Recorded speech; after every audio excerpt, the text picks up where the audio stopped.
Greetings, YouTube. You know, it's going to be a lot more work for me now after this, but it's an opportunity to discuss the changing and evolving markets of progression levels since Paragon now has a daily card. We had not seen that before. We did not see a daily card. The July 4th offers essentially replaced it. Last year, the same thing happened, and then we saw one like the day after they expired. But this time, Kabam just waited until the 14th of July to get us the only daily card of the month. And if you missed it, Paragon players were given a decent amount of Tier 6 Basic and Tier 3 Alpha given the progression level.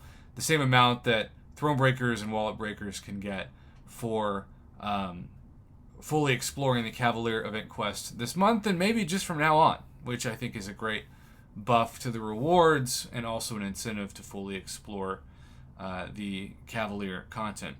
Now we have Dodds Maskinen, otherwise known as Dodds the Destroyer, who sent along the $30, same price as the Wallet Breaker, $30 daily card. And you'll see it is basically telling Cavalier players, we still think that you want to see 6-star shards, Tier 5 Basic, and Tier 2 Alpha. So, is that really true? I don't know. So it's putting the price tag of a 6-star crystal for Cavalier players still at $60 because, of course, you would need to, in theory, even though it's not possible, buy 2 of these to get 10,000 6-star shards. That's lower than what Cavalier players were being offered to buy a 6-star by about $30 to $40, $90 to $100 was the average consumer price point for a 6-star basic crystal worth of shards going into 2022. But then again, the 6-star basic crystal remains the biggest gamble in all of MCOC given the amount of time and effort that it takes still to form enough crystal shards to open a 6-star.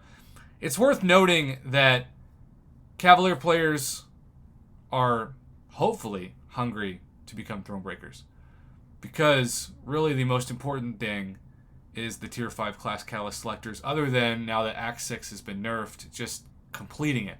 And there are so many amazing guides on Reddit, on Discord, on YouTube, you name it, that break down the best champions to bring in to complete Act 6 that I would invite those of you watching this that haven't yet done that to look them up. People that I truly trust that are MCOC, I just want to call them peaks of knowledge. Even somebody like Katie Candy, who no longer makes content consistently but still has fantastic guides out there. My Battle Realm bestie. By the way, speaking of Tier 5 class Catalyst selectors, we saw both a 15% Tier 5 class Catalyst fragment selector, which for $30, that's about what they're giving Cavalier players now. It's not nearly, of course, as good as July 4th, but nothing ever is. I still think between that and the 2 Tier 4 class Catalyst selectors that this is actually a B- offer for Cavalier players, given that you have a selector. Yes, Wallet Breaker got a fully formed 100% Tier 5 class Catalyst crystal that if you are aiming for a specific class, it's most likely, statistically, not going to give you that class. So this is pretty awesome in terms of forming that Tier 5 class Catalyst. At this point, though, years into the Thronebreaker and months into the Wallet Breaker progression levels, even if you're free to play, you should have formed at least one Tier 5 class Catalyst of some class by now. And so offers like this aren't as big as they used to be, but still fairly priced. All right, so we're going to go from that to Unitas 187's submission of the Thronebreaker offer. Thank you, Unitas, for sending this in to the channel.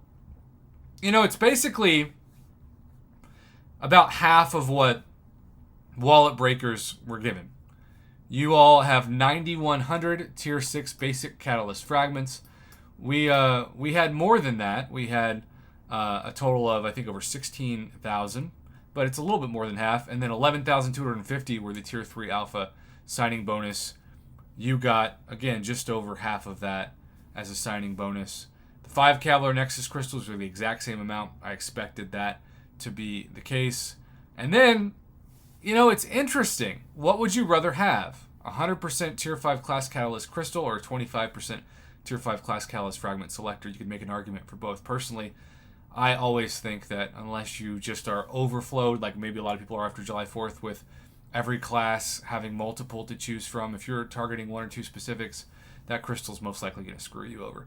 So I'd rather have a selector over a crystal, even if I have to sacrifice 50%, that's fine. 75% is, I think, about what I would call the even value of it.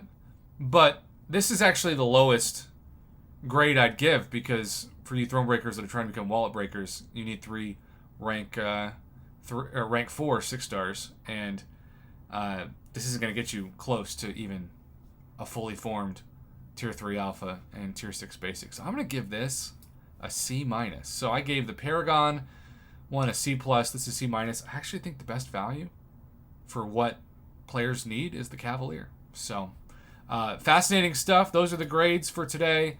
I've had a headache all day trying to keep up with everything, so I think I'm going to just take a deep breath. Y'all, Mama Bear is going to stream for the first time tonight ever at 8 o'clock Central Standard Time. I'm so excited for her. Hopefully her internet does better than the Oklahoma internet. And I am going to stream tonight too and open $50 worth of Hercules crystals. So hope to see you a lot. Hercules, what I said. $50 worth of Gore crystals. That's how you know the headache is there. And thanks to everybody who's entered the Evizone contest by leaving a comment on my 5-year celebration video. If you haven't done that, I'm going to keep it open for 2 days, and then we're going to draw 10 winners for $10 PayPal to either pay for $10 worth of crystals, the Summoner Camp month, or you can just keep the $10 and do what the heck you want. You can buy a cheeseburger. I don't care. Either way, you'll be a winner. Thanks for watching.